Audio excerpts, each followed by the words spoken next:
In this video, I'm going to cover the only 3 things that you need to know in order to quickly and effectively change your life in the shortest amount of time. The first is that change starts from honesty and awareness. Carl Jung has this great quote that says, "Until you make the unconscious conscious, it'll direct your life and you will call it fate." Now, this is true for our inner world, but it's also true for our outer world.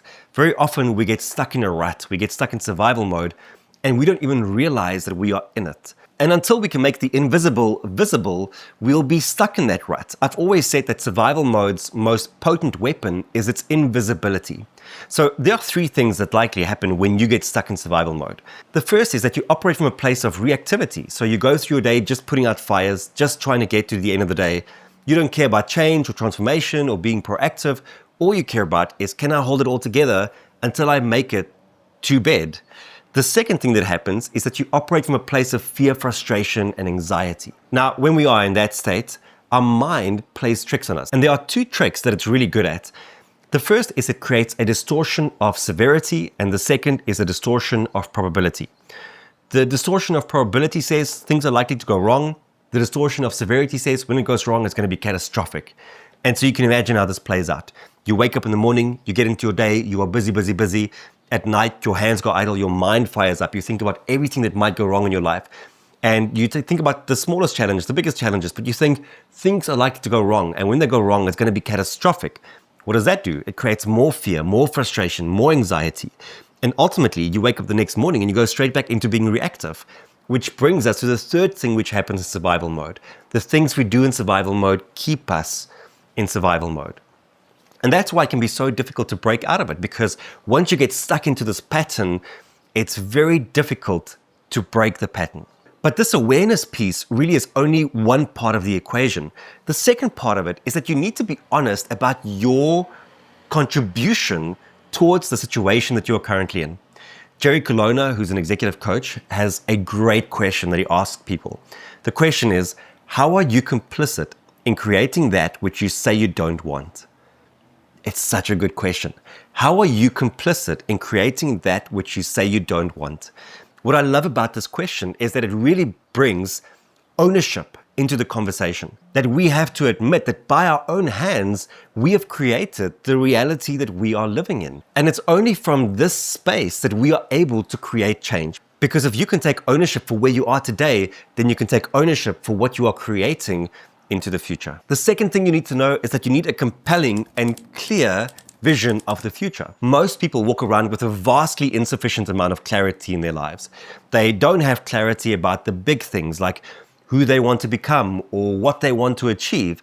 And as a result, they can't cascade that into the smaller things like, what are you trying to achieve for the next week or the next month or the next quarter? Clarity is what allows our actions to be effective because it means that we are moving in the right direction. But unfortunately, most people just don't have a good level of clarity. A big part of that is because we are just so busy. We don't create the space and the time to step out of our busyness and to reflect on what it is that we really want. But there are some additional pitfalls that we also encounter. The first is that the world around us is just changing perpetually. And so you might have a clear idea of where you are going and what you want to achieve, but then things change. And so in between all of these tumultuous transitions, you often don't know where to go or what the next step should be. So change can make it quite difficult to have a good level of clarity. The second thing is that we live in a world where it's easy to copy the people around us. There's this idea called mimetic desire that says we are so heavily influenced by the world around us that we mimic other people's desires and goals. And so what you might find is that you set a goal for yourself, you have a vision for the future, but when you actually achieve it or when you honestly reflect on it, you realize that actually this was never mine.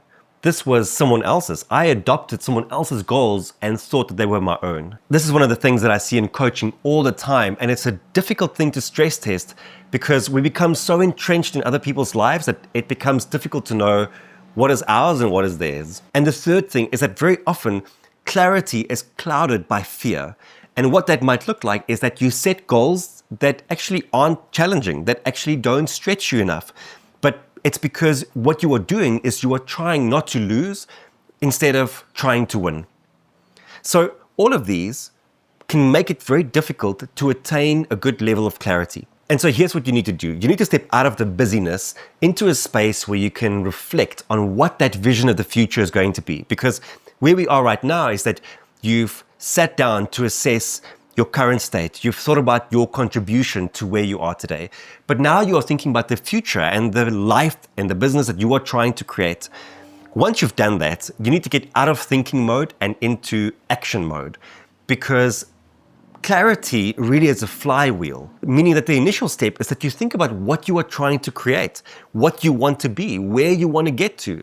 And then once you've done that, now you need to start bringing it into fruition by taking action. And the more action you take, the more feedback you get, the more you realize what you like and what you don't like, and the more you can realign and recalibrate that vision for the future. And so mostly clarity is an iterative process, but it only comes to those who seek it out. And then the third thing that I want to tell you is that you need to understand the interplay between habits and power moves. This is perhaps my favorite piece of content at the moment. So a few years ago, 2015, I came across a quote that said, "Those who are successful in the end will be those whose success is the result of steady accretion." And that quote changed my life. It's attributed to Thomas Edison. I don't know if he really wrote it, but accretion is simply the gradual accumulation of additional layers. That's the formal definition of it. What it really means in my life and in your life is that we gradually accumulate small actions and small decisions, and they ultimately give us the life that we have. It's the complicitness in creating the life that we have. And so this made me hyper aware of the small actions and the small decisions that go into my daily living. There's an additional quote from a guy called Todd Henry that says, "No one charts a course to mediocrity, yet it's a destination of choice. It's chosen in small ways over time. And these tiny, seemingly inconsequential decisions accumulate and eventually result in a state of crisis." All of this is to say that the small things matter because they compound over time.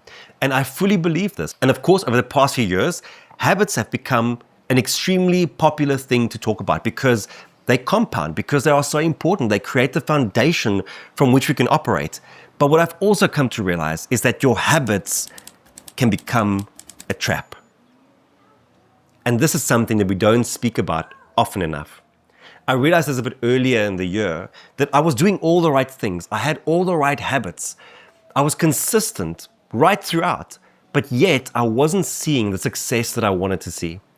And I realized it's because I was actually missing a piece of the equation here. That there's actually a very important interplay between habits and power moves, and I was missing the power move component. Because what often happens is that we set a habit and we focus on being consistent with it over time, not realizing that if we aren't very intentional in how we improve this habit over time, it might lead to a point of stagnation. In fact, it might lead to a point of diminishing returns. We see this often. There are many examples in nature, in business, where you do something initially, it gives you a good return, and you think that by being consistent with this, you'll get a bigger return, but in fact, all you get are diminishing returns. So for example, if you start dieting to lose weight, initially you might lose quite a bit of weight and then you plateau. And what they'll tell you is that you need to refeed, you need to shock the system. And once you do that, then you see a new level of weight loss that might kick in. We see the same with bodybuilding. Like if you lift the same amount of weight all the time, at some point you plateau and they might tell you, you need to try a different program to shock the system. That's what a power move is. A power move is there to shock the system. A power move in my world is when you do something that creates new opportunities, new possibilities. There's a clear before and after. When you habitually do something, the results that you get is pretty much the same day to day, because what you are banking on is the compound effect. Whereas a power move is something new and decisive that you do that immediately opens up new opportunities and new possibilities. And the interplay between the two is that usually starting a new habit, doing something new is the power move, but then the consistency and getting the long-term effect from it, that comes from your habits. So for example, joining a gym, power move, it opens up new possibilities. It might lead you to doing some boxing or finding a new form of cardio that you really like. It opens up possibilities in front of you. But now the consistency, creating the habit around it, is what's going to give you the long-term compounding effect. And so what I want you to do, I'll create a separate video on power moves to explain it in a bit more detail, but I think you have enough of an understanding here to be effective in using it already, in classifying your own habits and actions. What I want you to do is to really audit your habits in 3 ways. One is to look for the habits that you know you should have but don't yet have. And when you then install these habits, when you bring them as a new action into your life, that is a power move, because now you are opening up new possibilities. The second audit I want you to do is to look at the habits that you've been very good at maintaining, but that have led to diminishing returns over time. And it might be that these need a shock to the system, that you need to radically rethink what you are doing with those habits. And then the third audit is to look at the habits that you've been maintaining and being consistent about, but that has just led to slight improvement over time. And with those, you might just need a more intentional fine-tuning so they can deliver slightly better results than what you are currently getting. But I firmly believe that many people who are feeling stuck have great habits, but they rely on those habits to get them to a place where those habits can't take them to. What you need is to make a power move. What you need is to disrupt your own life, to disrupt your own rhythm. And that's what power moves are there for. I promise you, these 3 things that I've shared with you, if you can follow through on them, will change your life. 1 is to face reality with honesty and awareness. 2 is to tap into the clarity flywheel, to create a space where you can think about the future that you want and then to step into action so that you can iterate on what that future is going to look like. And then thirdly is to install habits, because I still firmly believe in them. Install good habits that create a strong foundation from which you can operate, but then to also audit your power moves, to be intentional in making moves that create new realities and new futures and new possibilities, and to make those moves often. If you want even more information on how to make changes, then check out this video next.